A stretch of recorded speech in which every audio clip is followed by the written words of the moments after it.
Salam hörmətli müəllimlər, bu videoda situasiya tipli test 2-nin izahına bir yerdə baxacağıq, variantları da bir yerdə təhlil edib doğru cavabları tapmağa çalışacağıq. Həmçinin də bütün variantları da təhlil eləyək ki, ola bilər aramızda fərqli variant götürən müəllimlərimiz də var. Gərək bütün bəndləri bir yerdə təhlil edib analiz eləyək. Gəlin başlayaq birinci sualdan. Deyir, sinifdə şagirdlər arası münasibət gərgindir və tez-tez konflikt yaşanır. Müəllim şagirdləri sərt şəkildə tənbih etməklə sinifdəki konfliktin qarşısını almağa çalışır. Yaranmış vəziyyəti aradan qaldırmasını təmin etməyə çalışıram. Nəticədə nə olur? Dərs qaldı qıraqda. Öyrənmə prosesinin gedişatına ciddi şəkildə pozulur. Dərsin gedişatına mane oluruq. Heç ümumiyyətlə variantlara baxmadan. Baxın, sinifdə gərgin abu-hava var. Konflikt var. Müəllim də necə aradan qaldırır? Tənbih etməklə, sərt reaksiya verməklə. Baxın, sualın şərtində qeyd olunub. Sinifimizdə düzgün nə yoxdur sizcə? Düzgün idarə yoxdur. İdarə yoxdur ki, sinifdə belə gərgin abu-hava yaranır. Mən özüm də qışqırıram, sərt reaksiya verirəm. Deməli, idarədə problem var. İndi sualın şərtində görək bizə nə soruşurlar? Deyir, müəllim hansı yanaşmaya zid hərəkət edir? Yəni, baxaq görək hansı varianta zid hərəkət edir müəllim? Gəlin variantlara baxaq. Müəllim A variantına baxır. Təlim prosesində şagirdlərin maraqları, meyilləri nəzərə almaqdır. Ümumiyyətlə, sualın şərtində meyil maraqdan söhbət getdimi? Getmədi. Bizə hansı yanaşmaya zid, yəni A variantına zid hərəkət eləmədim mən. A-na çıxdıq. İnklüziv mühitin yaradılmasına zid hərəkət eləmədik. Biz nəyə zid hərəkət eləmişik? İdarədə problemimiz var. Səriştəli müəllim özünü və şagirdlərin hiss və düşüncələrini, özünü baxın, həm özünü də nəzərə alır da burada. Çünki müəllim özü də sərt reaksiya verir axı. Özünün hiss və düşüncələrini effektiv şəkildə idarə edir. Bu da öyrənmə üçün daha əlverişli, bəli, deməli, problem B variantına zid hərəkət eləmişəm. Həm öyrənməmiz geridə qaldı. Baxın, şərtdə yazılır, öyrənmə prosesinin gedişatı pozulur. Baxın, sualın şərtində öyrənmədə problem yaşadıq və idarədə problem var. Deməli, B variantına zid hərəkətdir sualın şərti. Düzgün cavabımız oldu B variantı. Digərlərinə də baxaq. Şagirdlərin akademik nailiyyətlərinin inkişafına zid hərəkət eləməmişəm sualın şərtində. Şagirdlərin diqqətini arzu olunan davranışı nümayiş etdirən yoldaşlarına yönəltmək. Yəni, mən o şərtə zid hərəkət deyil D variantıda. Şagirdlər tədris prosesinin iştirak dinamikasının müşahidəsi, onların mənəvi dəyərlərin möhkəmləndirilməsi. Yəni, bu variant da sualın şərtinə zidd deyil. Zidd olan nədir? Həm müəllim özünün, həm də sinifin idarə edilməsi zəifdir. Eyni zamanda da heç nə öyrənə bilmirik. Baxın, sualın şərtində yazıb ki, öyrənmədə problem var. B-də yazıb ki, öyrənmədə problem var. Sonra biz özümüzü idarə edə bilmirik. Sualın əvvəlində də idarədə problem nə olduğunu onsuz göstərirlər. Sualın düzgün cavabı oldu B variantı. Deməli, bir də düzgün cavabı oldu B. İndi baxırıq ikinci suala. Müəllim dərsdə baş verən konflikti həll etmək üçün bütün şagirdlərin iştirakını təmin edən sinif iclası keçirdir. Sinif iclası nə idi? Konflikti həll etmək üçün yığışırdıq ora. Müəllim konflikt yaşayan iki şagirdin danışdıqlarından sonra dinlədi hər iki tərəfi. Digər şagirdlərin səhvin kimdə olduğu qərarını vermələrini istəyir. Ümumiyyətlə, bu mövzunu keçəndə demişdik ki, sinif iclaslarında xüsusən diqqət eləmək lazımdır ki, uşaqlar bir-birini günahlandırmasınlar. Biz orada günahkar axtarmağa yığışmamışıq ki, biz oraya yığışmışıq ki, bir yerdə konflikti həll eləyək. Baxın, sualda yazıb ki, müəllim deyir ki, uşaqlar səhvin kimdə olduğunu qəbul düzgün yanaşma deyil. Bu deyəcək günah Aygündədir, bu deyəcək Nigardadır, konflikt biraz da alışacaq. Bu düzgün deyil. Belə iclası təşkil etməkdə müəllim onlarda tənqid təfəkkürü inkişaf etdiyini düşünür. Müəllimin bu addım hansı pedaqoji yanaşmaya ziddir? Baxaq görə hansı varianta zid hərəkət eləmişik. Yəni, müəllimin elədiyi hərəkət düz deyil. İndi görək hansı varianta zid hərəkət edirik. Şagirdin emosional intellektini inkişaf etdirməklə onlarda özünə inam bacarığını formalaşdırmaq olar ki, bu da şagirdlərin akademik nailiyyətlərinə birbaşa təsir eləyəcək. Biz bu dəqiqə sinif iclasından danışırıq, sinif iclasında günahkarın kimdə olduğundan danışırıq. Bu, yəni, ikinci sualın şərti A variantına ziddirmi? Təbii ki, deyil. Bizə zidd olan lazımdır. Müəllim dərs ilinin əvvəlində şagirdləri tanımaq üçün müxtəlif ümumiyyətlə buzqıran strategiyalar tətbiq olunur ki, şagirdlər bir-birini tanısınlar. Yəni, şagirdlər müəllimi tanımasınlar, bir-birini tanısınlar. Yəni, B variantında zid hərəkət yoxdur burada. Şagird arzu olunmayan davranışlarını aradan qaldırmaq üçün müəllim onları, deməli, variantın arada burada, dərsdən sonra saxlayıb müxtəlif tapşırıqlar verərək cəzalandırmadan istifadə edir. Yəni, bu sualın şərtinə zidd deyil axı. Sualın şərtinə deyir ki, müəllim iclas keçirdi və iclasda da yığışmışıq ki, səhvin kimdə olduğunu tapırıq. Ona görə C variantı da çıxırıq. Hələ ki, zidd olan bir variant görmədik. Müəllim şagirdlərdə mənəvi dəyərlər aşılamaq üçün onları uşaqlar evinə aparmaq, qocalar evinə aparmaq və s. Bu da şagirdlərdə bir növ empatiya yaradır da. Yəni bu bəndə zidd hərəkət yoxdur sualın şərtində. Müəllim dərsdənkənar məşğələlərdə şagirdlərin stresin nə olduğunu və onun öhdəsini necə gəlmək lazım olduğunu inkişaf etdirən. Əsas sinifdə niyə belə gərgin hava yaranıb? Uşaqlar bir-birini başa düşmürlər. Sinif iclasında yığışmışıq, günahkar axtarırıq. Bu deyir günah səndədir, o biri deyir günah səndədir, sən belə eləməyəydin və s. Deməli dərsdən əlavə bir dərs təşkil edirik, məşğələ tədris edirik və stresin nə olduğunu, yəni əsəb nədir, qəzəb nədir, biz onun öhdəsindən necə gələ bilərik? Əslində mən bunları desəydim, sinifdə belə gərgin ab-hava yaşanmazdı. Sinif iclasında uşaqlar bir-birini günahlandırmazdı. Deməli, hansı varianta ziddir? Sualın şərti Y variantına ziddir. Sualın düzgün cavabı oldu Y variantı. Baxırıq 3-cü suala. Müəllim şagirdlərə mövzu ilə bağlı tapşırıq verir. Mövzu ilə bağlı tapşırıq vermişəm. Şagirdlərdən biri müəllimə yaxınlaşaraq tapşırığın şərtini başa düşmədiyini, şagirdlərdən biri başa düşməyib, ona görə də yazmaqda çətinlik çəkdiyini deyir.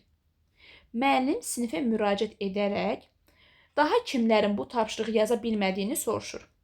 Bir neçə şagird də əlini qaldırır. Yəni o uşaq tək deyildi, bir neçə şagird var ki, başa düşməyiblər şərti. Müəllim lövhədə tapşırığın izahını verir. Bu zaman tapşırığı anlamayan şagirdlər müəllimi dinləsələr də, digər şagirdlər müəllimi dinləməyərək öz aralarında danışırlar. Müəllimin bu addımı hansı pedaqoji yanaşmaya ziddir? İndi görək hansı variantda zidd hərəkət eləmişik.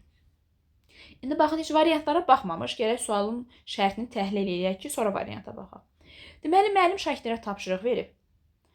Şagirdlərdən biri yaxınlaşıb deyir ki, ay müəllim, mən sualın şərtini başa düşməmişəm. Başqa bir şagird deyir ki, müəllim, əlimi qaldırdım ki, müəllim, mən də başa düşməmişəm.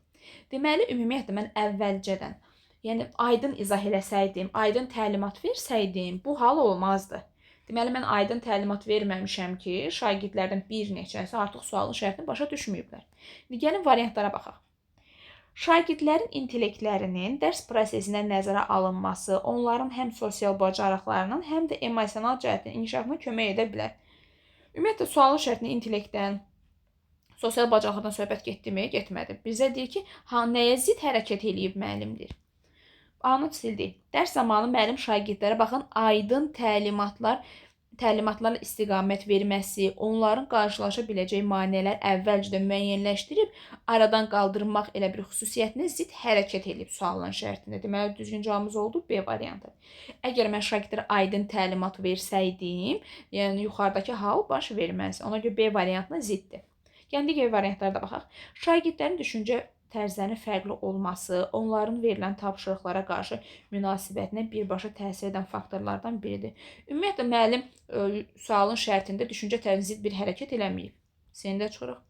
Şagirdlərin suallara səhv cavab verməsi və ya hər hansı bir çətinliklə yaşaması öyrənmə prosesinin önəmli faktorlardan biridir. Çünki öyrənmə məhz səhvlərdən keçir. Yəni, burada da müəllim sualın şərtində deməyib ki, ayıb olsun sənə, niyə səhv elədin və s. Belə olsaydı, deyə bilərdik ki, bu variant. Amma müəllim elə bir şey deməyib, müəllim izah edib əksinə. Ona görə yəni bu zidd deyil. Şagirdlərin akademik nailiyyətlərin yüksəlməsi üçün müəllim dərsin izahını detallı şəkildə verməli, tapşırığın icrası zamanı şagirdlərə məqsədə uyğun istiqamət verməlidir. Baxın, şagirdlərin nailiyyətlərini yüksəltmə məqsədi ilə şagirdlərə dərsin izahını detallı şəkildə verməlidir və tapşırıq icrasına məqsədyönlü istiqamətlər verməlidir. Baxın, bu addıma zid hərəkət, onsuz da istiqamət verdim. Nailiyyətlərini yüksəltmək məqsədi bir də izah elədim. Yəni, buna zid hərəkət eləmədim. Mən nəyə zid hərəkət elədim? Mən aydın təlimatlar vermədim ki, şagirdlərdə bu hal baş verdi. Yəni, aydın təlimat verməmək xüsusiyyətinə zid hərəkət eləmişəm. Sualın düzgün cavabı oldu B variantı. Sonra baxırıq 4-cü suala. Deməli, 4-cü sualda yazılıb ki, müəllim sinifdə sağlam psixoloji mühit yaratmaq, şagirdləri insanların müxtəlifliyi ilə bağlı məlumatlandırmaq, eyni zamanda şagirdlər arasında qısnama hallarının da qarşısını almaq, qısnama olmayıb. Qısnama nə deməkdir? Bullying. Bullying olmayıb, yəni bullying qarşısını almaq üçün fərqlilik, bərabərlik adlı bir layihə hazırlamağı tapşırır. Layihə xüsusiyyətlərin altına xətt çəkirək ki, sonra variantları çıxanda rahat olsun. Bunun üçün şagirdləri qruplara bölür. Deməli, bunlar qrup şəklində işləyirlər. Onlar layihə üzərində bir yarım il ərzində işləməli, araşdırma aparmalı, hazırladıqları layihəni bütün sinifin qarşısına təqdimat etməlidir. Şagirdlər qrup daxilində iş bölgüsündə intellektlərinə uyğun bölürlər. Yəni qrup daxilində işi böləndə zəif, güclü intellektə görə işimizi bölürük. İşlərini bölürlər.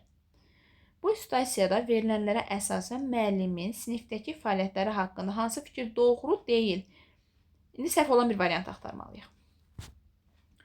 Baxaq A variantına. Müəllim cari, yəni gündəlik planlaşmasında şagirdlərdə innovativ və yaradıcı düşünməni hədəfləyir. Yaradıcı, innovasiya yenilikdir. Sualın şərtində yenilikdən söhbət, innovasiyadan söhbət gedirmi? Bəli, çünki şagirdlər bir yarım il ərzində bir layihə hazırlamalıdır. Layihə hazırlamaq üçün bir yaradıcılığımız olmalıdır. Bu doğrudur. Bizə doğru olmayan lazımdır. A-nı çıxırıq. Müəllimin fəaliyyəti onun şagirdlərin öyrənmə ehtiyaclarını nəzərə alaraq pedaqoji prosesi təşkil etdiyini, yəni şagirdlərin maraqlarını, şagird xüsusiyyətlərini nəzərə alıb onların ehtiyacları üzərində qurmuşam.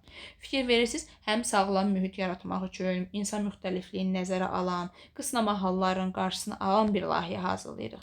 Yəni şagirdlərin öyrənmə ehtiyacları üzərində qurmuşam. Yəni öz ehtiyacım üzərində qurmamışam ki, bu düzgündür. Bizə səhv cavab lazımdır. Müəllimin bu fəaliyyəti şagirdlərə bir-biri ilə daha çox təcrübələri bölüşməyə, bəli, baxın sualın şəklində uşaqlar nə şəklində işləyirlər? Qrup şəklində, komanda şəklində işləyirlər. Bu da doğrudur. Müəllimin bu fəaliyyəti sinifdə bullying halına məruz qalan şagirdləri prosesə cəlb etməyə hədəflədiyindən effektiv hesab olunur. Birincisi, sualın şərtində yazılmayıb sinifdə bullying olduğu. Yazıb ki, qısnama hallarının da qarşısını almaq üçün, hələ olmayıb, qarşısını almaq üçün bir layihə hazırlayırıq.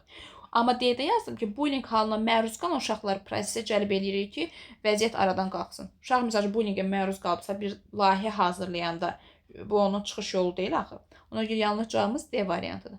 Çünki sualın şərtində yazılmır ki, uşaq bullyingə məruz qalıb yazılmayıb. Bullyingin qarşısını almaq üçün, yəni biz bu layihəni hazırlayırıq ki, belə bir hallarımız olmasın sinifdə. Ona görə D variantı yanlışdır. E-yə də baxaq. Müəllimin dərsi bu cür planlaşdırılması şagirdlərin bir-biri ilə əks əlaqə quraraq rəy vermə bacarığını formalaşdırmasına təsir eləyir. Bəli, bu da doğrudur. Ünsiyyət, əməkdaşlıq, qarşılıqlı rəy vermə, qrup işində işləyirik. Bunlar hamısı doğrudur. Yanlış cavabımız olduğu D variantı. Baxırıq 5-ci suala. Müəllim dərs izahını anlamaqda problem yaşayan şagirdlərin akademik cəhətdən uğur qazana bilmədiyini müşahidə edir. Deməli, dərsi anlamaqda çətinlik çəkirlər. Bu da akademik cəhətdən onlarda uğur əldə edə bilmirlər. Səbəbini araşdırarkən məlum olur ki, valideynin işi ilə əlaqədar olaraq tez-tez məktəbini dəyişən şagird yeni məktəbdə özünü ifadə etməkdə çətinlik çəkir. Ünsiyyət qurmaqda çətinlik çəkir. Yəni valideynlər tez-tez başqa yerə köçdüyündən şagird hər dəfə fərqli məktəbdə olur və özünü ifadə etməkdə, ünsiyyətdə çətinlik çəkir. İndi deyir ki, müəllimin hansı atacağı addım doğru olmaz yazılıb. Yəni səhv axtarmalıyıq. Gəlin baxaq variantlara. Müəllim şagirdin valideynlə əməkdaşlıq etməklə şagirdin məktəbdə adaptasiya olmasına dəstək ola bilər. Təbii ki, bir yerdə valideynlə problemi həll edirik. Bu düzgündür. Götürmürük. Şagird davranışını operativ idarə etmək üçün müəllim xüsusi qayda və prosedurları müəyyən edir. Misal üçün, dərs tədrisində dediyim müəyyən prosedurlar, müəyyən qaydalar qoymaq lazımdır. Sualın şərtində prosedur, qaydanın tələb edən bir situasiya yoxdur axı. Şagird sadəcə məktəbə adaptasiya olmaqda, danışmaqda çətinlik çəkir. Bu sualın şərtində ümumiyyətlə prosedur və qayda aidiyyatı yoxdur. B variantı yanlışdır. Digər variantlara da baxa bilərik. Deyir ki, C variantı mövzunu şagirdə məzmunu müxtəlif yollarla təqdim etməklə şagirdin öyrənməsini təmin edə bilər. Yəni deyə bilərsiniz ki, C niyə səhv deyil? Çünki baxın sualın şərtində problem nədədir? Baxın qarşısına işarə qoyuram. Ünsiyyət qurmaqda, özünü ifadə etməkdə çətinlik çəkirsə, deməli bugünkü dərsimizin məzmununu şagirdə şərait yarada bilər ki, müxtəlif yollarla çatdırsın. Yəni ünsiyyətdə problem yaşayırsansa, sən onu yazaraq təqdim edə bilərsən, sən onu canlandıra bilərsən, səhnələşdirə bilərsən, mütləq məcbur eləmirəm də gəl danış. Çünki artıq uşaq ünsiyyətdə problem yaşayır axı. Ona görə C variantı düzdür, amma götürmürük. Müəllim şagirdin evi müxtəlifini nəzərə aldı. Onun problemini nəzərə alır bir sözlə. D-yə baxırıq. Müəllim cari, yəni gündəlik planlaşma edərkən şagirdin intellektinə uyğun fəaliyyətlər müəyyən edə bilər. Bu, yəni niyə səhv olsun ki, bu doğrudur. Şagird yönümlü yanaşırıq. Şagirdin məktəb həyatına uyğunlaşması üçün onun maraq və meyillərini nəzərə almaqla dərsdən kənar fəaliyyətləri də, yəni birini adaptasiya eləmək üçün şagirdi məktəbə əlimdən gələn hər şeyi eləyirəm. Bütün variantlar düzdür, yanlış olan cavab oldu B variantı. Baxırıq 6-cı suala. 6-cı sual. 6-cı sualda qeyd olunub ki, müəllim dərs izahında şagirdlərin yaş xüsusiyyətlərini nəzərə alaraq ilk bölmədə keçəcəyi qayda ilə bağlı nümunələr təqdim edir. Deməli, bir neçə nümunə təqdim etdikdən sonra, deməli, müəllim şagirdə çoxlu nümunələr, yəni əlimdən gələn hər şey eləyirəm. Nümunələr təqdim etdikdən sonra şagirdlərə sual ünvanlayır. Verilmiş nümunələrdən hansı nəticəyə gəlmək olar şagirdlərimə sual verirəm. Şagirdlər müxtəlif versiyalar səsləndirirlər və əksəriyyəti düzgün nəticəyə gələ bilir. Verilmiş situasiyada müəllimin yanaşması ilə bağlı uyğunluq təşkil edən cavabı. Yəni, baxın, sualın şərtinə uyğun olan, müəllimin yanaşmasına uyğun olan variantı axtarmalısınız. Yəni, o dəqiqə A variantı düzdür deyib götürmürük də, sualın şərtinə uyğunluq təşkil edəni axtarmalıyıq. Baxaq şərtlərə, variantlara daha doğrusu. A-da yazıb ki, tədris ilinin əvvəlində müəllim şagirdlər haqqında ətraflı məlumat əldə etmək üçün valideynlərə müxtəlif məzmunlu suallardan ibarət sorğu göndərir. Ümumiyyətlə, bu valideynlərə sorğu göndərməyin, bu 6-cı sualın şərtində nəsə aidiyyatı varmı? Yoxdur. A-nı çıxdım. Müəllim bölmənin əvvəlində şagirdlərin bilik və bacarığını üzə çıxarmaq üçün açıq tipli suallar verir. Burada deyir ki, müəllim dərs izah eləyəndə, hal-hazırda mən dərs izah eləyirəm. Şagirdlərin yaş xüsusiyyətlərini nəzərə alıram və müxtəlif nümunələr təqdim edirəm. Yəni, əlimdə nə varsa, nə avadanlıq mı, nə bilim, resurs mu, əlimdə nə şəraiti varsa, müxtəlif cür nümunələr təqdim edirəm. Uşaqlar onu başa düşsün. B variantının sualın şərtinə uyğunluq təşkil etmir. B-ni çıxdım. Müəllim sinifdə şagirdlərin daha effektiv öyrənmək üçün qrup və cütlərlə iş verir. Sualın şərtinə yazılıb qrupla iş verir, cütlərlə iş verir və ona üstünlük verir. Sualın şərtində elə bir şey yazılmayıb, C-ni çıxırıq. Müəllim formativ qiymətləndirmə zamanı, yəni gündəlik qiymətləndirmə zamanı şagirdlərin zəif tərəflərini müəyyənləşdirib, onlara istiqamətləndirici rəylər verir. Sualın şərtində rəy ilə bağlı, istiqamət verməklə bağlı heç bir şey qeyd olunmayıb. Yəni, düz fikir ola bilər, yəni, devam düzdür. Sadəcə sualın şərtinə uyğunluq təşkil etmir, axı bizə uyğun olan cavab lazımdır. Müəllim şagirdlərin müstəqil şəkildə araşdırma aparması üçün bütün resurslarla, bütün alətlərlə təmin edir. Baxın, sualın şərtində var da, yaş xüsusiyyətlərini nəzərə alır, onlara nümunələr verir, hətta bir neçə nümunədə təqdim edir ki, əlimdə nə varsa hər şey verirəm şagirdlərə. Deməli, düzgün cavabımız nədir? Y variantı. Şagirdlərin yaş xüsusiyyətlərini nəzərə alıb, onları bütün resurslarla, alətlərlə təmin edirəm ki, şagirdlər araşdıranda, yəni çətinlik çəkməsinlər. Düzgün cavabımız oldu Y variantı. Baxırıq 7-ci suala. Deyir, sinifdə akademik nəticələri hamıdan yüksək olan şagirdin sosial bacarıqları zəifdir. Deməli, akademik, yəni nəticəsi yüksəkdir, yəni dərslər çox qəşəng oxuyur, sadəcə sosial bacarıqları. Sosial bacarıqlar nə idi? Ünsiyyət, əməkdaşlıq, kollektivlə, komanda ilə işləmək bacarıqları zəifdir. Belə ki, şagird fərdi tapşırıq, yəni tək yazanda çox yaxşı nəticələr göstərir. Nəticələr əldə etsə də, deyir, qrup işində fəallıq göstərmir. Çünki axı qrupda əməkdaşlıq, ünsiyyət, komanda ilə işləmək lazımdır. Bu uşaqda da o bacarıq zəifdir. Ona görə fəallıq göstərə bilmir. Müəllim şagirdin bu vəziyyətini onun şəxsiyyət tipi ilə əlaqələndirir və onun bu halı məqbul sayır. Deyir, yəqin bu uşağın şəxsiyyət tipi budur, ona görə problem yoxdur, hər şey yaxşıdır deyir. Müəllim deyir, hansı pedaqoji yanaşma zidd hərəkət edir. Təbii ki, yəni qəbul edirəm ki, bu fərdi işləyir, elə həmişə də fərdi verirəm, bu məqbuldur deyib üstündən keçirəm. Təbii ki, bu düzgün yanaşma deyil. Baxaq variantlara. Dərs prosesində şagirdləri heterogen nə deməkdir? Qarışıq qruplarda. Şagirdləri heterogen qruplara bölərək onların hər tərəfli inkişafını təmin etmək üçün müxtəlif strategiyalardan istifadə və məqsədə uyğundur. Bəli, elə A variantı düz gəlir. Çünki müəllim şagird müxtəlifliyini bir qrupda, heterogen qruplar. Burada həm introvert şəxsiyyət tipinə malik olanlar, həm ekstravert, yəni həm fərdi işləmək istəyənlər, həm komanda işləmək istəyən bir yerdə olmalıdır. Müəllim, bəli, bu yanaşmaya zidd hərəkət edir. Deyir, fərdi işləmək istəyirsən, lap yaxşı ilə həmişə fərdi işlədir. Deməli, A variantına zidd hərəkət eləmişəm. Düzgün cavabımız A-dır. Gəlin digər variantlara da baxaq. Şagirdləri olduğu kimi qəbul edərək onların akademik nailiyyətlərini inkişaf etməsi üçün müxtəlif tapşırıq. Onsuz şagirdin akademik nailiyyəti inkişaf edib. Şagirdləri olduğu kimi qəbul edirəm ki, hə, yəni sən fərdi işləyirsən, fərdi işləyərək qal demək düzgün deyil. Axı bizə deyir zidd hərəkətdir. Zidd elə A variantıdır. Digər variantlarda təhlil eləyək. Qrup işləri təşkil edən zaman müxtəlif qaydalar tərtib edək, hamının iştirakını təmin etmək mümkündür.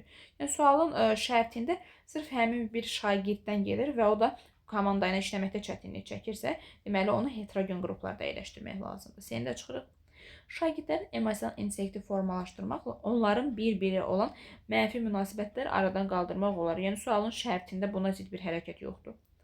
Şagirdləri daha yaxından tanımaq üçün ilin əvvəlində anket sorğusu tərtib edib, yəni ümumiyyətlə bunun da, yəni sualın şərtində zidd bir hərəkət yoxdur. Zidd variant elə A variantıdır. Ümumiyyətlə sualları oxuyanda gərək bütün variantları təhlil edib sonra düzgün cavabı tapaq. Bir A variantı yazıb heterogen qruplara bölüb, yəni bu yanaşmaya zidd hərəkət edib müəllim sualın şərtində. Ona görə düzgün cavabımız oldu A variantı. Baxırıq 8-ci suala.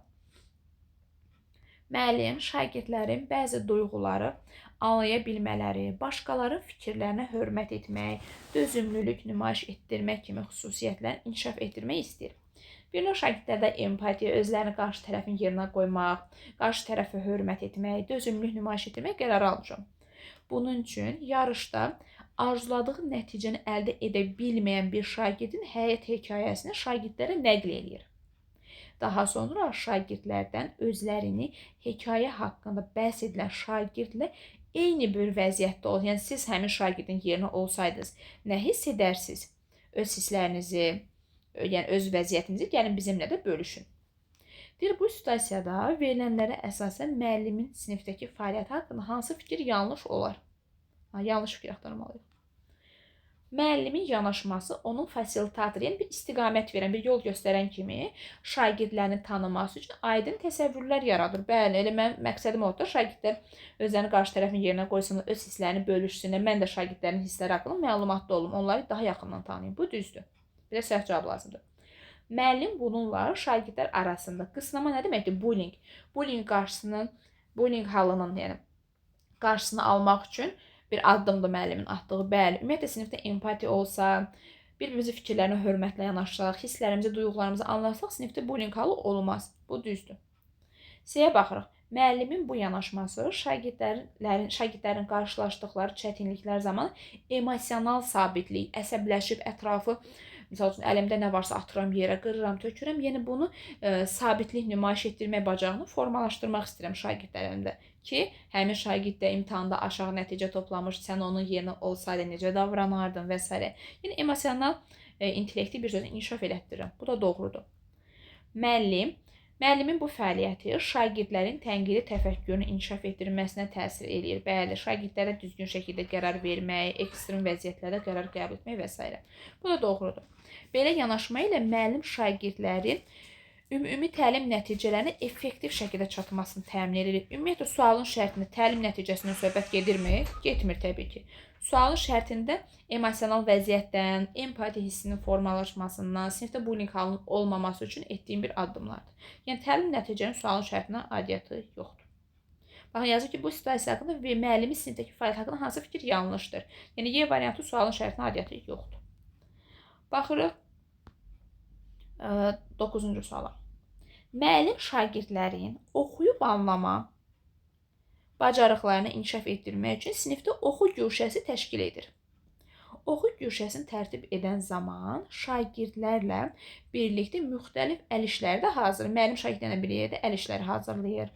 Həmçinin bu güşədə hər bir şagirdin marağını nəzərə alaraq müxtəlif janrda kitablar yerləşdirirəm. Müəllim oxu güşəsindən istifadə üçün şagirdlərlə birlikdə müəyyən bir, baxın, hamısını şagirdlərimlə bir yerdə qaydalar hazırlayıram. Ora müxtəlif janrda kitablar yerləşdiririk. Yəni, bir sözün şagirdləri hər tərəfli müəllim nəzərə alır. Bir müddət sonra uşaqların oxuya sevgisi artır. Həmçinin şifahi nitq bacarıqları da ciddi şəkildə, yəni bir növ şagirdlərdə bir sıra səriştələr də formalaşmış olur. Bu situasiya ilə bağlı yanlış fikir hansıdır deyir. Yəni, səhv axtaraq. Müəllim şagirdlərdə olan müxtəlifliyi qəbul edirmi? Sizcə sualın şərtini əlbəttə edir. müxtəlif janrda kitablar yerləşdirir, qaydaları şagirdlərlə bir yerdə hazırlaşdırıram.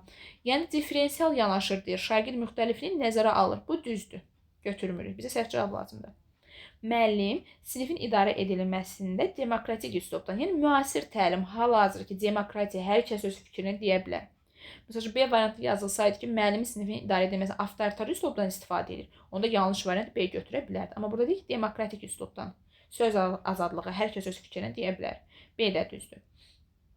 C-yə baxırıq. Müəllimin şagirdlərin maraqlarından xəbərdar olması onun fasilitator bacarığını, bəli, bir müəllim olaraq mən şagirdlərimin maraqlarından xəbərdaram və düzgün şəkildə istiqamətləndirməyi bacarıram. Bu da düzdür.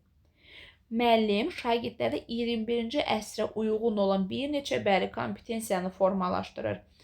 Yəni, savadlıq kompetensiyası, oxuduğumuzu başa düşmə, şagirdlərə fikir verin, sualın şərtində yazılıb. Şagirdlərdə artıq oxuya qarşı sevgi yaranır, başlayıblar kitabları oxumağa, 21-ci əsr bacarıqları formalaşdırır. Bu da yəni müsbət fikirdir, bu da düzdür. Müəllimin sinifdəki bu fəaliyyəti şagirdlərdə emosional intellektin inkişafını təmin etməyə yönəlib. Emosional, misal üçün, öz hisslərimizi idarə etməyə, öz hisslərimizi anlamaq. Burada uşaqlar oturub kitab oxuyurlar. Bu daha çox şagirddə rasional intellektin, rasional düşüncənin inkişafına şərait yaradıb. Baxın, bundan əvvəlki sualda, 8-ci sualda düzdür. Şagirdlərdə emosional intellekti inkişaf etdirirəm. Burada səbir etmək, öz hisslərimizi anlamaq və s. burada emosional idi. Amma burada uşaqlar kitab oxumaqdan və s. söhbət getdiyi üçün emosional intellekt yox, daha çox rasional intellektin inkişafına xidmət edir. Ona görə yanlış cavabımız oldu E variantı. Sonra baxırıq 10-cu suala. 10-cu sual. Deməli, 10-cu sualda qeyd olunub ki, dərs zamanı şagird əlini qaldırıb müəllimə deyir ki, mən bu anlayışı başa düşə bilmirəm. Zəhmət olmasa bir daha izah edərsiniz. Müəllim isə şagirdə deyir ki, bunu necə başa düşə bilmərsən? Bu axı çox sadədir. Sual verməkdənsə əvvəlcədən diqqətli olmalıydın. Yəni, mən sənə heç nə izah eləmirəm, gərək qəşəng qulaq asardın. Bu nədir ki, sən bunu başa düşə bilmirsən? Çox sadədir, deyir. Özün bir də oxu, yəni problemi özün aradan qaldır, deyir. Deyir, müəllimin bu addımı hansı pedaqoji yanaşmaya ziddir? Yəni, bir növ müəllim görür ki, şagird müəyyən şərtdə və nəyisə oxuyanda başa düşmür, çətinlik çəkir. Müəllim onun çətinliyi ümumiyyətlə nəzərə almır. Deyir, öz əhəmiyyət çəkərdin, yaxşı qulaq asardın. Bu çox sadədir, özün oxu, özün başa düş. Yəni, şagirdin çətinlik çəkdiyi hissələrlə bağlı heç bir izahat və s. vermirəm. İndi baxaq A variantı. Şagirdin müxtəlif vasitələrlə fəaliyyəti haqqında informasiya alması onun özünün monitorinq bacarığını inkişaf etdirir. Yəni, bu sualın şərtinə zidd olan variantdırmı bu? Monitorinqdə və s. Bu deyil. Bizə zidd olan cavab lazımdır. Şagirdin hər tərəfli inkişafını təmin etmək üçün müxtəlif situasiyalarla bağlı müzakirələr təşkil etmək olar. Bu da sualın şərtinə uyğun və yaxud da zidd hərəkət deyil. Müəllim çətinliklə, baxın elə söhbət nədən gedir sualın şərtinə? Çətinlikdən gedir. Şagird çətinlik çəkir, sualın şərtini anlaya bilmir. Baxın C variantında müəllim çətinliklərin öyrənmə prosesinin təbii və gözlənilən hissi olduğunu vurğulamaqla, yəni ola bilər də, yəni dərs prosesində çətinlik çəkə bilərsən. Bu normal, bu təbii bir haldır. Şagirdin daha çox səy göstərməsini təmin edə bilərdi. Mən bu komponenti pozmuşam.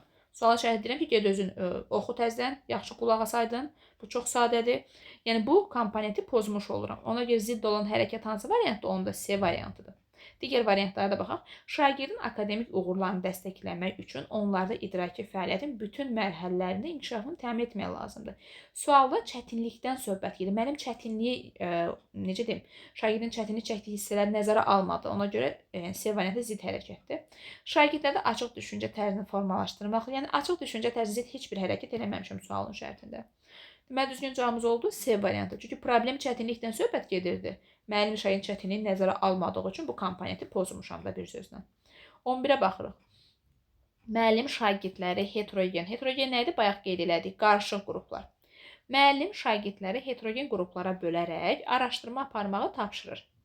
Şagirdlər bu zaman müxtəlif mənbələri araşdırmaq, nəticələri seçimlərinə uyğun olaraq təqdim etmə imkanı əldə edirlər. Deməli, uşaqlar qarışıq qruplarda əyləşirlər, müəyyən mənbələri araşdırırlar və nəticələr seçimlərinə uyğun olaraq təqdim etmə imkanı əldə edirlər. Yəni, özləri necə istəsələr, öz seçimlərinə uyğun təqdim eləyəcəklər əldə etdiyi məlumatları. Müəllim proses boyu şagirdlərə lazımi texniki dəstək və istiqamət verir. Həm texniki baxımdan kömək edirəm, həm də istiqamət yönləndirirəm uşaqlara. Mənim müəllim əlindən nə gəlsə hamısını elədi də bu situasiyada. Deyir, hansı fikir yanlışdır? Səhv axtarmalı. Gəlin axtaraq bir yerdə. Müəllimin şagirdlərə öyrənmə prosesini sərbəstlik verməsi, onlarda zəka növlərinin inkişafı. Yəni müəllim şagirdlərə sərbəstlik verdimi sualın şərtində? Bəli. Çünki baxın burada yazılıb ki, öz seçimlərinə uyğun olaraq təqdim etmək istəyir. Bu da düzdür. Bu düzdür, yəni bizə səhv cavab lazımdır. Müəllim şagirdləri fəaliyyətə cəlb etməklə onlarda potensiallarını yəni hərə öz potensialını ortaya qoyur da sualın şərtində. Bu da düzdür. C-yə baxaq. Şagird fəaliyyəti, gördüyü işlərin keyfiyyəti haqqında ətrafdakılardan da rəy almaq, üstünlük və çatışmazlığı müəyyənləşdirək. Yəni qarşılıqlı ünsiyyət, qarşılıqlı rəy verə bilərlər, komanda, qrup şəklində işləyirlər. Bu da düzgündür. Çünki bunlar heterogen qruplarda yerləşiblər axı, bir-birinə bildiklərini, bilmədiklərini bölüşürlər və bir-birinin fəaliyyətlərinə bağlı müəyyən rəylər əldə edirlər. Yəni bu səhv deyil. Bizə səhv cavab lazımdır. Fəaliyyətlər zamanı şagirdlərə təqdimat yollarının verilməsi, yəni baxın sualın şərti ki, müxtəlif yollarla təqdimat edə bilərsiniz. Baxın qarşısına işarə qoymuşam. Müxtəlif yollarla təqdimat edə bilərsiniz. Deyir, bunları verməklə deyir, seçim ehtiyaclarının məhdudlaşdırılması, yəni deyir, yaxşı eləməmisiniz, deyir, məhdudlaşdırdınız şagirdləri. Əksinə məhdudlaşdırmadım. Dedim ki, seçimlərə uyğun olaraq, öz seçimlərinizə uyğun olaraq təqdim edin. Mən məhdudlaşdırmadım. Mən demədim ki, mütləq gəlin belə təqdimat edin. Öz seçimlərinizə uyğun olaraq təqdimat edin. Amma D-də yazılıb ki, müəllim şagirdlərin seçimini məhdudlaşdırdı. Məhdudlaşdırması ilə nəticələndi? Xeyr, elə bir şey eləmədim sualın şərtində. Əksinə seçim imkanı verdim onlara. D variantı yanlışdır. Y-yə də baxaq.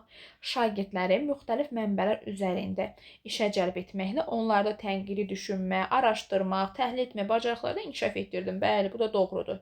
Çünki baxın sualın şərtində yazıb müxtəlif mənbələrdən araşdırmaq, fikirləri ümumiləşdirmək, nəticə çıxarmaq və s. Düzgün cavabımız oldu D variantı. D-ni niyə götürdük? Çünki bizdən yanlış fikri soruşurdular. Baxırıq indi 12-ci suala. Deyir ki, 12-ci sualda müəllim şagirdlərə müzakirə prosesinə cəlb edir. Deməli, müəllim şagirdlərə müzakirə prosesinə cəlb edir. Müzakirənin effektivliyini təmin etmək məqsədi ilə müəyyən bir qaydalar tərtib edir. Bununla belə müşahidə edir ki, bir qrup şagird qaydalara əməl etmir. Deməli, bir qrup şagird qaydalara əməl etmir. Negativ davranışlar müşahidə edir müəllim. Görür ki, şagirdlər, bir qrup şagird negativ davranış nümayiş etdirir. Bütün sinif üçün öyrənmə mühiti pozulur. Çünki digər şagirdlər negativ davranış sərgilirsə, avtomatik bütün sinifdə öyrənməsində bir problem yaşayacaq. Bu kimi problemləri həll etmək üçün müəllimin hansı addımı daha səmərəli olar? Yəni, variantların içində daha səmərəli olan bir yol axtarmalıdır. Gəlin variantlara baxaq. Müəllim dərsin məqsədini şagirdlərə çatdırıb, onlarda affektiv baxımından qəbul etmə. Əslində uşaqlar deməli, düzgün davranış sərgiləmirlərsə, uşaqlarda cavab vermədə problem var, qəbul etmədə yox. Deməli, qaydalar tərtib eləmiş, amma şagird əməl etmir. Hərəkəti ilə cavab verir ki, yəni mən qəbul etdiyim informasiya cavab vermirəm, əməl eləmirəm. Yəni, cavab vermədə problem var, nəinki qəbul etmədə. Ona görə bu səmərəli yol deyil. A-nı çıxdıq. Şagirdlər bizə daha səmərəli yol lazımdır. Şagirdlərin prosesdən faydalanmalarını təmin etmələri, özlərinin zəif və güclü tərəflərini müəyyən etmələri üçün özünü dərk etmək ilə bağlı. Yəni, uşaqlar özlərini dərk eləsələrdir, bu problem baş. Uşaqlar özlərini dərk eləyirlər. Sadəcə düzgün şəkildə özlərini idarə eləyə bilmirlər. Negativ davranışlar sərgiləyirlər. Ona görə B-ni də çıxırıq. Davranışların əsas səbəblərini anlamaq üçün davranış pozuntusu sərgiləyən şagirdlərlə ümumiyyətlə, sinifdə hər hansı bir davranış pozuntusunu ən effektiv həll etməyin yolu nədir? Danışmaq, ünsiyyət qurmaq. Sərgiləyən şagirdləri dialoqa cəlb edirik, sinif normalarını və gözləntilə birgə tərtib etməyi. Normalda uşaqlar öz qoyduğu qaydaları imkan daxilində pozmamağa çalışırlar. Çünki şagirdlər deyirək, bu qaydanı özümüz qoymuşuq, da pozmayaq. Düzgün cavabımız elə C variantıdır. Daha səmərəli yol bu olar. Bir yerdə hazırlayırıq şagirdlərlə. Digər variantlara da baxaq.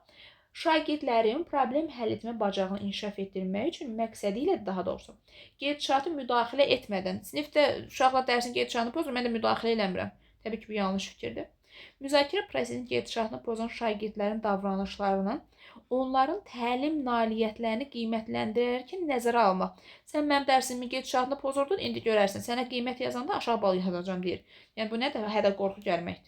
Y variantında çıxırıq. Düzgün cavab bizə lazımdır həll etməyin yolu. Qiymətini aşağı salmaq problemin həll yolu deyil. Düzgün cavabımız oldu C variantı. 13-cü suala baxırıq. Məktəbdə müəllimlərdən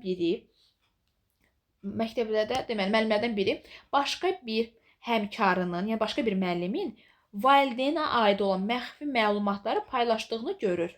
Yəni bir növ gizliliyi pozmuşam. Mən yox, daha doğrusu həmin paylaşan müəllim valideyn haqqında olan məlumatları gizliliyi pozur, yəni konfidensiallığı pozur. O buna müdaxilə edir, digər qıraqda olan müəllim buna müdaxilə edir və izah edir ki, bu cür davranış valideyn və şagird üçün ciddi narahatlıq yarada bilər, onun nüfuzuna xələl gətirə bilər. Yəni öz həmkarıma iradımı bildirdim ki, yəni əziz müəllim, sən bunu düz eləmirsən, başqa valideynin şəxsi məlumatlarını paylaşırsan. Deyir ki, indi həmkarına irad bildirən müəllimi, tutaq ki, mən irad bildirmişəm həmkarıma. Hansı məlumatı vermək olar? İndi görək mənim haqqımda hansı məlumat doğrudur. Müəllimin həmkarının davranışına münasibət bildirməsi onun mədəni davranış, etik prinsipini tələbi gözləmədiyini göstərir. Niyə mən digər müəllim həmkarıma qarşı kobudluq, necə deyim, təhqiramiz ifadələr səsləndirmədim axı mən etik davranışı pozum, daha doğrusu mədəni davranışı pozum. Ona görə A variantı düz deyil. A-nı çıxıram. Müəllim konfidensiallıq, bəli, bu dəqiqə dedik. Konfidensiallıq nədir? Gizlilik. Müəllim konfidensiallığın qorunmasının vacibliyini dərk edərək insan hüquqlarına hörmətlə yanaşır. Valideyn və şagirdin rifahı üçün qayğı göstərirəm. Bəli, gizliliyi qorumaq üçün müəllimə məlumat verirəm ki, yəni belə eləməyin. Bu düzgündür. Digər variantlara da baxaq. Müəllimin belə davranışı həmkarının işgüzar nüfuzuna xələl gətirdiyindən məqbul hesab edilmir. Yəni müəllim, digər müəllim həmkarı valideyn haqqında məlumat yayırsa, həmin valideynlə müəllim arasında münasibət pis olacaq. Ona görə C-ni də çıxırıq. Müəllim bu hala müdaxilə etməkdə məqsədi digər həmkarlarının da valideynlərə münasibətinin effektivliyini qorumaqdır. Mənim münasibətim gizliliyi qorumaqdır. Kiminsə haqqında məlumatları paylaşmağa əgər mən görürümsə göz yummamalıydım. Ona görə B-ni götürdük. Elə biz. Müəllim yüksək mənəvi dəyərlərə malik olduğundan həmkarının kollektiv arasında xoşagəlməz hallarının qarşılaşmasını istəmir. Əslində digər müəllim valideyn haqqında məlumat yayırsa, bu müəllim-valideyn münasibətləri korlanır da, kollektiv münasibət yox, müəllim-valideyn münasibəti korlanmış olacaq. Ona görə düzgün cavabımız nə oldu? B variantı. Yəni sualın şərtinə uyğun olan hansı variantı? B. Çünki gizliliyi pozur, mən də çalışıram ki, gizliliyi təmin edeyim. Konfidensiallığı gözləyək. Baxırıq 14-cü suala. Şagirdlərdən birinin yaxşı nitq qabiliyyəti var. O, aprel döyüşləri ilə bağlı tədbirdə aparıcı kimi çıxış etmək istədiyini müəllimə bildirir. Müəllim isə digər sinif yoldaşının nitq qabiliyyətinin daha yaxşı olmasına əsas gətirərək onu aparıcı kimi çıxış etməyə icazə vermir. Fikir versə, şagird necə həvəslidir, şagirdin istəyir nitqi yaxşıdır, aparıcı olsun, amma müəllim şagirdin marağını nəzərə almadı. Deyir, o bir şagird sinif yoldaşı səndən daha qəşəng danışır. Deyir, müəllim hansı variantda zid hərəkət edir? Gəlin variantlara baxaq. Deməli, aya baxırıq. Şagirdlərin mənəvi aləmini zənginləşdirməklə onları şəxsiyyət kimi yetişdirmək mümkündür. Yəni, burada mənəvi şəxsiyyəti yetişdirməklə bağlı mən başqa bir hərəkət eləmədim ki, sadəcə şagirdin marağını nəzərə almadım. A-nı çıxırıq. Dərs zamanı şagirdlərin potensialından düzgün istifadə etməklə, bəli, baxın, şagirdin potensialı var, aparıcı olmaq istəyir. Mən ondan düzgün şəkildə və istifadə etməklə onların maraq və tələbatlarını nəzərə almalıydım. Amma mən almıramsa, bəli, demək B variantına zid hərəkət eləmişəm. Şagirdin potensialını məqsəd yönlü şəkildə istifadə edim, onun marağını nəzərə almalıydım. Amma mən sualı şərtini nəzərə almıram. Ona görə B variantına zid hərəkət eləmişəm. Şagirdlərə düzgün rəy verməklə, ümumiyyətlə rəy vermədə zid heç bir hərəkət eləməmişəm. Şagirdlərin potensial imkanı nəzərə alınır. Hər birinin dərsə cəlb edilməsi üçün fərqli strategiyalardan istifadə edilir. Baxın, burada sırf həmin şagird aparıcı olmaq istəyir, müəllim həmin şagirdin marağını nəzərə almayıb. Ona görə D-ndə çıxırıq. Deyir ki, dərsdə fərqli strategiyalardan istifadə etməyə, dərsə cəlb etmək. Uşaq aparıcı olmaq istəyir. Yəni, dərsdə fərqli strategiya necə istifadə edirəm ki, uşaq aparıcı olmaq istəyir, mən də qoymuram aparıcı olsun. Deyən ona görə çıxıram. Şagirdlərin yaş dövrləri ilə məzmunu, yəni yaş dövrlərinə zid heç bir hərəkət eləməmişim. Ona görə Y-ndə çıxırıq. Düzgün cavabımız oldu B variantı. Baxırıq 15-ci suala. Deməli, deyir ki, 15-ci sualda müəllim şagirdlərə dərsin əvvəlində problemli bir situasiya təqdim edir. Şagirdlər bu situasiyadan çıxış yolu tapmaq üçün müxtəlif fərziyyələr irəli sürür. Hərə öz fikrini, fərziyyəsini irəli sürür. Müəllim şagirdlərin fikirlərinə münasibət bildirmədən onlarla müzakirəyə başlayır. Proses boyunca müəllim şagirdlərə yönləndirici suallar verir və ara sıra onların fikirlərini ümumiləşdirir. Belə müzakirələrdə şagirdin aktivliyi artır. Yəni müzakirə problem qoymuşam, hər kəs öz fikrini səsləndirir. Müəllim ara sıra onların fikirlərini ümumiləşdirir və s.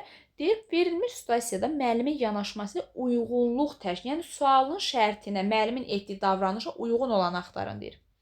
Uyğunluq təşkil edən axtarın. Gəlin axtaraq birlikdə. Deyir, sinifdə baş verən konflikt zamanı müəllim şagirdlərə qarışmadan ümumiyyətlə sinifdə konflikt baş verib ki, konflikt baş vermir bax sualın şərtində. Müəllim hər hansı bir şagirdlərə bir situasiya təqdim edir, şagirdlər özləri həll yolu və s. təqdim edirlər. Yəni burada konfliktli bir zaman olanda deyir, qarışmadan özlərini həll etmək üçün şərait yaradır. Sualın şərtinə elə bir şey uyğun deyil, yəni ona görə anını çıxıram. Şagirdlərdə açıq düşüncə tərzini formalaşdırmaq üçün şagirdlərdə risk götürmək mədəniyyəti formalaşdırır, onların səhvləri anındaca düzəlişlər edir. Yəni sualın şərtində şagird səhv eləyir, müəllim onun səhvini düzəldir, elə bir şeydən söhbət getmir, ona görə beyində çıxıram. C-yə baxırıq. Şagirdləri qrup fəaliyyətinə cəlb edən zaman onların bilik və bacarıqlarını nəzərə alaraq heterogen sualın şərtini uşaqları qrup şəklində bölmək, onların necə deyim, heterogen qruplar yaratmaqdan söhbət getdimi? Şagird müxtəlifliyi və s. söhbət getmədi. Bizə deyir, baxın, uyğunluq təşkil edən, müəllimin etdiyi davranışa uyğun olanı axtarın deyir. Sual-cavab prosesini icra edən zaman suala cavab verə bilməyən şagirdlərə daha da sadə suallar vermək özlərinin cavab tapmalı istiqamət verir. Bəli, baxın, sualın şərtində var. Baxın, deyir, proses boyunca müəllim şagirdlərə müxtəlif yönləndirici suallar verir. Arada ola bilər, hansı şagird səhv deyirsə, onun fikirlərini ümumiləşdirir və s. Şagirdlərin suala düzgün cavab tapmasına şərait yaradır. Bəli, D variantı çox gözəl və şərtə uyğun olan cavabdır. E variantına da baxaq. Qiymətləndirmə zamanı şagirdlərin daha çox səhvlərinə fokuslanaraq onları aradan qaldırmaq üçün ümumi rəylərin verilməsi. Bu da yanlış fikirdir. Yəni sualın şərtinə uyğun olmayan bir variantdır. Ona görə yerində çıxdıq. Düzgün cavabımız oldu D variantı. Daha sonra 16-cı suala baxırıq. Müəllim dərs zamanı şagirdləri fərdi iş formasına, fəaliyyətinə cəlb edir. Deməli, şagirdlərə fərdi iş vermişəm. Və deyirəm ki, verilmiş məlumatlarla tanış olun. Öz münasibətinizi bildirin və bunun üçün də vaxt vermişəm. Şagirdlərdən bəziləri müəllimə qrup işində işləmək istədiklərini bildirir. Uşaqlar deyir ki, müəllim, nə olar, biz qrupla işləyək. Müəllim təyin olmuş iş formasının dəyişməyəcəyini bildirir. Mən demişəm fərdi işləyin, deməli fərdi işləyin. Deməli, müəllim burada şagirdləri düşünmədi. Şagirdlər deyir ki, müəllim, nə olar, qrupla işləyək. Müəllim deyir, yox, mən dəyişiklik eləmirəm, hamısı fərdi işləməsin. Yəni, mən burada şagirdlərimi nəzərə almadım. İndi gəlin variantlara baxaq. Deməli, 16-cı sualda şagirdləri nəzərə aldım mı, almadım. Hansı yanaşmaya ziddir? Müəllimin elədiyi addım hansı yanaşmaya ziddir? Müəllim əvvəlcədən planlaşdırdığı fəaliyyətə dəyişiklik etməməklə şagirdlərdə öyrənməsini təmin etməyə çalışır. Yəni, müəllim şagirdlərin özlərini, şagird yönümlü yanaşmadı. Müəllim həmin davranışa zid hərəkət edib. Ona görə A-nı çıxıram. Şagirdin düşüncə tərzinə zid hərəkət elədim, sualın şərtində eləmədim. Şagirdlərin etdiyi səhvlərə düzgün istiqamət, münasibət bildirmək, səhvlərlə bağlı, yəni heç bir zid hərəkət yoxdur sualın şərtində. Baxın, D variantı, tədrisi şagird yönümlülük prinsipinə uyğun təşkil etməklə şagirdlərin nailiyyətini yüksəldir prinsipinə zid hərəkət eləmişəm. Şagirdlər çünki istəyir axı qrupla, amma mən şagirdləri nəzərə almadım. Bəli, şagird yönümlü yanaşma prinsipini pozmuşam. Ona görə düzgün cavabımız oldu D variantı. Şagirdlərə daxili motivasiya artırmaqla onları prosesin zövq almağa, ümumiyyətlə şagirdləri bir növ motivasiyadan salacaq zid hərəkətlər eləməmişəm sualın şərtində. Düzgün cavabımız oldu D variantı. 17-yə baxırıq. Müəllim şagirdlərə qrup formasında bitkilərin yaşaması, onların inkişaf etməsi üçün lazım olan amilləri qruplaşdıraraq araşdırma aparmağı tapşırır. Deməli, şagirdlər qrup şəklində müəyyən məlumatlar araşdırırlar. Hər qrupda bir şagird, deməli, hər qrupda bir şagird daha çox fəallıq göstərir. Digər şagirdlərin cəlb olunması isə zəif olur. Qruplar işlərini təqdim etdikdən sonra müəllim hər bir qrupun işini yüksək qiymətləndirir. Deməli, müəllim hansı yanaşmaya zid hərəkət edib? Baxaq indi variantlara. Deməli, şagirdlər qrup şəklində işləyilir, amma qrupda şagirdlərdən biri daha çox fəallıq göstərir, digərləri zəif olur. Yəni, uşaqlar komanda şəklində işləməyiblər ümumiyyətlə. Müəllim dərs boyu şagirdlərin affektiv vəziyyətini müşahidə etməklə onlarda birgə fəaliyyəti işlənməsini təmin edə bəli. Deməli, bu şagirdlər birgə işləməyiblər, bir yerdə işləməyiblər. Biri aktivlik göstərib, o birilər passivdir. Deməli, bu yanaşmaya zidd hərəkət varmı? Sualın şərtində bəli, əlbəttə var. Onlar komanda şəklində işləməyiblər. Amma mən şagirdlərə hamısını yüksək qiymətləndirmişəm. Deməli, şagirdlər birgə fəaliyyət göstərməyiblər. Bu yanaşmaya zidd hərəkətdir. Elə A variantı düzgün cavabımız. Deməli, digər variantlar var. Şagirdlər qrup işində müxtəlif fəaliyyətlər cəlb edən intellekt növləri, ümumiyyətlə intellekt növünün söhbət gedirsə, yəni zidd hərəkət yoxdur. Şagirdlərə ümumiyyətlə düşüncə tərzinə zidd hərəkət yoxdur. Avtomatik variantlar çıxaraq. Sinifdə qayda və prosedurlar qoymaqla davranışlarla bağlı problemlər dəstəkləyici mühiti pozmadan həll etmək məqsədə uyğundur. Sinifdə qayda və prosedurlara zidd hərəkət eləmişəmmi? Mən eləməmişəm. Sadəcə şagirdlərin birgə işləməsinə zidd hərəkət eləmişəm. Birgə işləməyiblər, amma mən bütün şagirdləri yüksək qiymətləndirmişəm. Sinifdə şəxslər arası münasibəti tənzimləməklə şagirdlər arasında anonim sorğu keçirmək. Ümumiyyətlə, şəxslər arası münasibətdən söhbət getmək ki, birgə işləməməkdən söhbət gedir. Həmin elə bir birgə işləməmək xüsusiyyətini pozublar. Pozmuşam daha doğrusu. Deməli, düzgün cavabımız oldu 17-də elə A variantı. 18-ə baxırıq. Müəllim hazırlanacaq layihə ilə bağlı şagirdlərin komanda şəklində fəaliyyətini təşkil edir.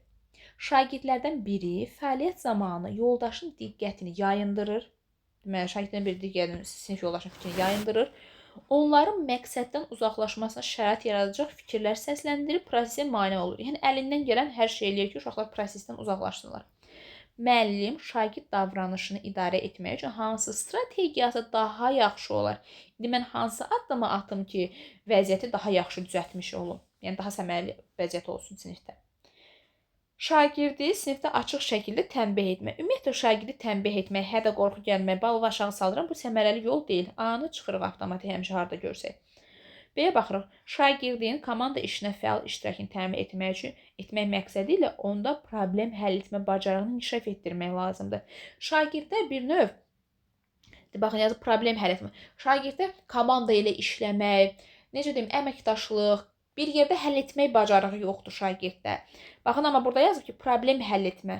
Şagirdi, baxın, C variantına baxın, daha düzgün cavab budur. Şagirdi şəxsi və sosial kompetensiyalar, yəni bu komandada kütlə içində işləyirəmsə, hər kəsin həm şəxsi məsuliyyəti var, həm komanda qarşısında bir məsuliyyəti var. Şagirdə o kompetensiya yoxdur ümumiyyətlə. Oxuyanları da yayındırıram fikirlərini, ona görə B-ni götürmürəm. Baxın, C variantı yazıb ki, növbəti ay üçün mən öz planımda şəxsi və sosial kompetensiya formalaşdırmaqla bağlı müəyyən fəaliyyətləri də daxil eləyirəm ki, öz proqramıma. Uşaqda bir şəxsi məsuliyyət olsun, bir sosial məsuliyyət olsun. Sosial kompetensiyalar, misal üçün, komanda içində işləyəndə konfliktləri düzgün həll etmək, ünsiyyət, əməkdaşlıq qabiliyyətləri olsun. Əgər şagirddə olsaydı, digər uşaqlar fikrini yayındırmazdı. Ona görə düzgün cavabımız C variantıdır. Şagirdin fəaliyyətini dəstəkləmək üçün onları bilik və bacarıq tətbiqinə şərait yaratmaq. Onsuz da şagirdin fikri yayınıb, hələ digərlərinin fikrini yayındırır. Dərsi pozan şagird bu cür davranışı düzəltmək üçün məktəb psixoloqunun, yəni şagird digər şagirdin fikrini yayındırır. Əlavə söz deyirsə, mən niyə psixoloqun yanına aparam uşağı? Baxırıq 19-cu suala. Şagirdlərdən birinin valideynləri övladı haqqında yüksək gözləntilərə malikdir. Onlar övladının bütün fənlərdən akademik nailiyyətinin yüksək olması üçün çalışır. Yəni, valideynlər çalışır ki, övladın nailiyyəti yüksək olsun. Müəllim dərs prosesində şagirdlərə maraqlı müzakirələr, oyunlar da təşkil edir. Yəni, normalda dərs keçəndə dedik, oyun əsaslı təlim modelində keçən şagird üçün daha maraqlı olur. Bu hal şagirdin valideynlərini narahat edir. Onlar düşünürlər ki, oyunların keçirilməsi şagirdlərə heç bir bilik verməyəcək. Yəni, valideyn elə bilir ki, bu adi bizim bildiyimiz oyunlarda, yəni təlim oyunlarından söhbət getmir, elə düşünürlər. Ona görə də müəllimin tədrisi düzgün təşkil etməməsini düşünərək məktəb rəhbərinə şikayət edirlər. Müəllim gül kimi dərs keçir, interaktiv metodlardan istifadə edir, valideynə gedib müəllimi şikayət edir. Verilmiş situasiyaya uyğun bir yanlış fikri seçindir, yəni yanlışları axtaraq. Valideyn övladı haqqında yüksək gözləntiyə malik olması gələcəkdə şagirdin özünə qapanması ilə nəticələnər. Niyə nəticələnər ki? Əksinə uşaq deyir ki, ata-ana mənim arxamdadır, mənə inanır, mənə güvənir. Bir yanlışdır. İmtahanda sürətli variant tapmaqın yolları. Birlə başlamayan variantları silirsiniz. Nə gözəl kömək oldu bizə. 1, 2, 3, 4 dənə variantımız qaldı. Deməli, biri götürürük. Bu yanlışdır. 2-yə baxırıq. Müəllimin tədris metodlarını seçmək azadlığı olduğundan valideynlərin bununla bağlı irad bildirməsi əsassızdır. Bəli, ümumiyyətlə, metodu seçmək, üsulu seçmək müəllimin hüququdur. Bu düzdür, amma bizə yanlış olan lazımdır. 2-ni çıxırıq, variantlardan 2 deyil, yanlış olanlar lazımdır bizə. Yəni əsassız şey elədilər də, valideynlər düz eləmədilər deyir. 2 düzdür, götürmürəm. Müəllimin dərs prosesində oyunlar təşkil etməsi şagirdlərdədir. Həm də fiziki fəallığını artırmaqla onlar dərs prosesində cəlb olunma müsbət təsir göstərir. Bəli, bu da qəşəng cavablardır. Yəni müsbətdir də götürmürəm. Bizə yanlış cavablar lazımdır. Sonra 4-ə baxırıq. Müəllim dərsində bir çox tədris üsullarından istifadə etməsi dərsdə qarışıqlığa səbəb olur. Niyə müəllim oyun əsaslı, müzakirədən və oyun əsaslı şəkildə dərsini qurur da? Niyə qarışıqlıq düşsün ki? 4 yanlışdır. 4 də götür. Deməli 1, 4. 1, 4 harda var? D variantında. 5-ə də baxaq. Müəllim kurikulum tələblərinə uyğun olaraq şagirdlər daha çox biliklə təmin edir ki, onlarda akademik nailiyyətlər ümumiyyətlə daha çox kitab oxumaq, daha çox bilikli olmaq nailiyyətin yüksək olması demək deyil. Yəni müasir kurikulum tələblərinin biri o deyil ki, maksimum bilik əldə etmək müasir kurikulum tələblərindən deyil. Müasir kurikulum tələb eləmir ki, maksimum biliyi oxum. Səhərdən axşamacan oturum biliyi əldə edim, amma mən onu tətbiq eləyə bilmirəmsə, o bilik yaramayacaq heç bir şeyə. Ona görə müzakirə etmək, aktiv, interaktiv oyunlar təşkil etmək daha yaxşıdır ki, uşaqlar bildiklərini bacarığa çevirsinlər. Ona görə yanlış cavabımız 1, 4, 5 D variantıdır. Və sonuncu 20-ci sualımıza baxırıq. Necə də balaca sualdır 20-ci sual. Deməli, başlayaq sual oxumaqdır. Şagirdlərin çoxu riyaziyyat dərsində aktivlik nümayiş etdirmirlər. Deməli, şagirdlərin bir çoxu riyazi fəndə aktiv deyirlər. Müəllim bunun səbəbini araşdırır və nəticədə dərsdə aktiv iştirak etməyən şagirdlərin bir çoxunun verbal lingvistik intellekt tipi nə idi? Həm şifahi, həm yazı nitqi yaxşı olmaq. Və məlum oldu ki, şagirdlərdə bu marağı olmayan uşaqlarda verbal lingvistik intellekt tipi inkişaf edir. Şagirdlərdən bəziləri bu səbəbdən humanitar fənlərə meyil maraq göstərirlər. Bəziləri isə mövzuların maraqsız olduğunu, həmçinin həyatda lazım olmadığını bildirir. Müəllim şagirdlərin rəylərinə əsasən bəzi uşaqlar verbal işləmək istəyir, bəziləri düşünür ki, humanitar fənlərə maraq göstərir, bəziləri deyir ki, bu mövzu maraqsızdır. Müəllim fikrini bütün şagirdlərin fikirlərini nəzərə alır. Əsasən öz strategiyalarında müəyyən dəyişikliklər edir. Belə ki, mövzuları keçdikcə, lazım gəldikcə fənnin üstü, yəni həyatla inteqrasiya eləyir. Verbal lingvistik intellektli şagirdləri də nəzərə alır. Yəni bir qrup şagirdlər daha verbal lingvistik inkişaf edir.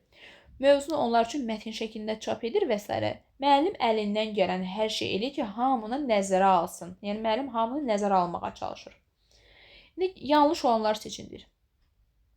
Müəllim yalnız iki şagird nəzərə almır. Müəllim çalışır ki, bütün şagirdləri fərqli strategiyalardan istifadə edir. Baxın, burada yazıb strategiyasını dəyişiklik edir. İndi baxaq variantlara. Müəllimin davranışlarına təhlil etdikdə onun təhsil proqramının bir neçə vacib tələbini yerinə yetirdiyini görə bilərik. Bəli, müəllim şagirdlərin istəklərini, meyil maraqlarını nəzərə alır, strategiyasında belə dəyişiklik edir. Bu qəşəng cavabdır, müsbətdir, yəni götürmürük. Bizə səhv cavab lazımdır. Baxırıq ikinci suala. Müəllim şagirdlərin müxtəlifliyini qəbul edirmi sizcə? Bəli, sualın şərtində yazılıb da. Verbal lingvistiki nəzərə alır, bəziləri birini sevir, o birisini sevmir. Müəllim hamını nəzərə alır. Yəni diferensial şagird müxtəlifliyini nəzərə alır. Bu da düzdür, götürmürəm. İmtahanda sürətli variant tapmağın yolu. 1 ilə 2 olan variantlar çıxın. Cavabımız görürsünüz necə sürətli variant tapmaq olur. Biri ya B-dir, ya Y-dir. Belə sürətli variant tapa bilərik imtahanda da. Müəllim verbal lingvistik intellektə malik şagirdləri nəzərə alıb, bütün şagirdlərə vermədim ki, mətni, sırf verbal lingvistikləri nəzərə alıram. Onlar əgər mətndən işləmək istəyirlərsə, onları nəzərə alıram.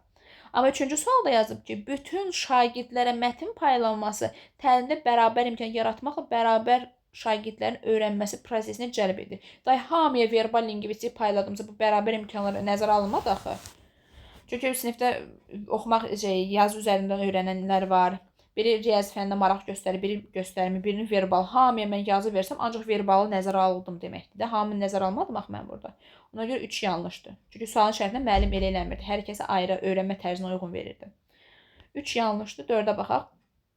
Müəllim tədris ilinin əvvəlində şagirdlərə çətinlik səviyyəsini nisbətən yüksək olan tapşırıqlar verməklə hansı intellektə malik olduqlarını əvvəlcədən müəyyən etməli idi ki, bu problemlə qarşılaşmasın. Yəni müəllim əvvəl uşağın intellekt tipini tapmalı idi ki, bu hal olmasın. Ümumiyyətlə tədris prosesində şagirdin meyl marağının nəzərə alınmasından gedir. Uşaqların marağı beləsə ona uyğun dərsi tədris eləməliyəm. Əvvəldən eləsəydiniz bu problem olmazdı. Təbii ki, bu səhvdir. Oysa proses zamanı müəyyən problemlə yaşaya bilərik də, yəni şagirdin marağını nəzərə almalıyıq. 5-ə də baxaq. Şagirdlərin problemini müəllim rahatlıqla yəni şagirdlər öz problemini müəllimi rahatlıqla söyləməsidir, sinifdə sağlam mühitin olmasını göstərir. Bəli, bu düzdür. Yəni uşaqlar qorxmurlar, çəkinmirlər, demirlər ki, birdən müəllimə desə, müəllim deyəcək, bilirsiniz nə var, hamınız eyni formada işləməlisiniz, eyni cür işləməlisiniz. Yəni şagirdlər rahat şəkildə fikrini ifadə edə bilirsə, deməli sinifdə sağlam, mənəvi bir ortam var, dəstəkləyici bir mühit var. Deməli, situasiya tipli test 2-nin izahına baxdıq, 20 sualı təhlil elədik bir yerdə. Ümid edirəm ki, bu sınaq izahı hər biriniz üçün faydalı oldu.